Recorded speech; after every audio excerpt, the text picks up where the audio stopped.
সুপ্রিয় দর্শক, কেমন আছেন আপনারা সবাই? আশা করি সকলে অনেক ভালো এবং সুস্থ আছেন।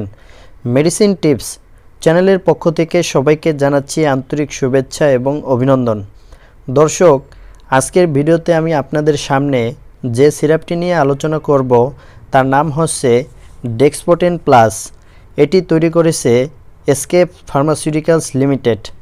আজকের ভিডিওতে আমরা জানব এই সিরাপটি কী জন্য সেবন করতে হয়, অর্থাৎ এর কাজ কী, সিরাপটি সেবনের সঠিক ডোজ কী বা সেবনবিধি কী, এটি সেবন করলে কি কি সাইড ইফেক্ট বা পার্শ্ব প্রতিক্রিয়া হতে পারে, সিরাপটি সেবনের পূর্বে কি কি সতর্কতা বা সাবধানতা অবলম্বন করতে হবে সে বিষয়ে বিস্তারিত আলোচনা করব। আশা করি সম্পূর্ণ ভিডিওটি দেখবেন এবং সুস্পষ্ট ধারণা পাবেন। তার আগে আপনি যদি আমার চ্যানেলে নতুন হয়ে থাকেন তাহলে আমার চ্যানেলটি সাবস্ক্রাইব করুন এবং বেল আইকনটি প্রেস করুন। আর যদি সাবস্ক্রাইবার হয়ে থাকেন তাহলে অসংখ্য ধন্যবাদ। দর্শক, এবার ফিরে আসি মূল আলোচনায়। প্রথমে আমরা জানব ডেক্সপোটেন প্লাস সিরাপটি কী জন্য সেবন করতে হয়, অর্থাৎ এই সিরাপটির কাজ কী।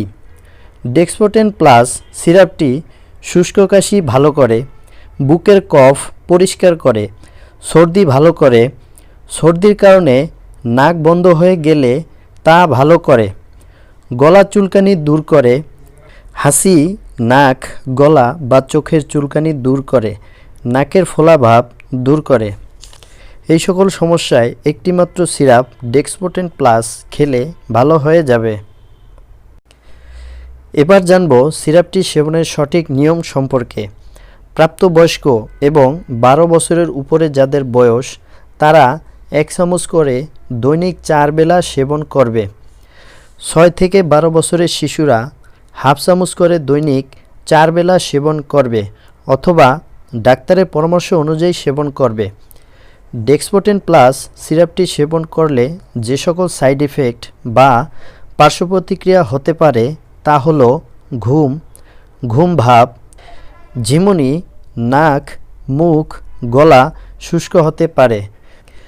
ঘুম ভাব হলে গাড়ি চালানো এবং ভারী যন্ত্রপাতি চালানো থেকে বিরত থাকতে হবে।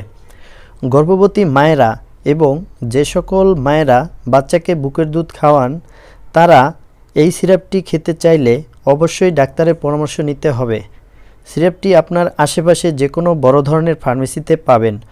তো দর্শক, আমার ভিডিওটি যদি আপনাদের ভালো লেগে থাকে তাহলে আমার চ্যানেলটি সাবস্ক্রাইব করুন এবং বেল আইকনটি প্রেস করুন। ভিডিওটি বন্ধুদের মাঝে শেয়ার করুন।